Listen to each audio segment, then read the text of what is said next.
J'étais dans ma routine, j'avais fait toutes mes études et je m'apprêtais à être professeure. Et en fait, j'avais toujours mis l'écriture de côté, je remettais tout le temps ça plus tard. Et quand j'ai vu le spot TV, je me suis dit, je tente ma chance, j'ai rien à perdre.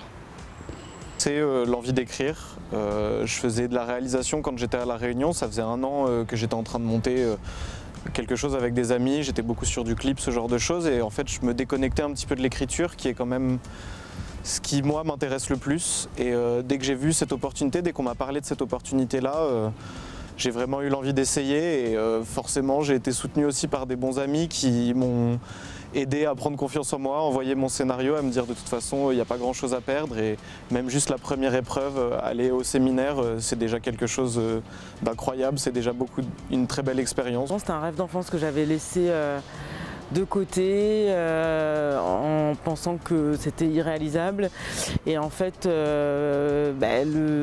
j'ai ma prof de théâtre qui m'a parlé de ce concours, et ça m'a paru être le bon moment pour renouer avec ce rêve en fait, que j'avais abandonné, et j'en suis très contente. J'ai toujours été un grand fan de lecture, et j'aimais aussi beaucoup les mangas. Donc à la base, je voulais être scénariste de manga en extra professionnel. Et quand j'ai entendu parler du concours Atom, j'ai vu la pub à la télé. Et la pub m'a beaucoup parlé. Je me suis dit que ça reprenait mon objectif. Et je pouvais en faire mon métier de scénariste. Donc j'ai été tenté, j'ai participé et j'ai réussi.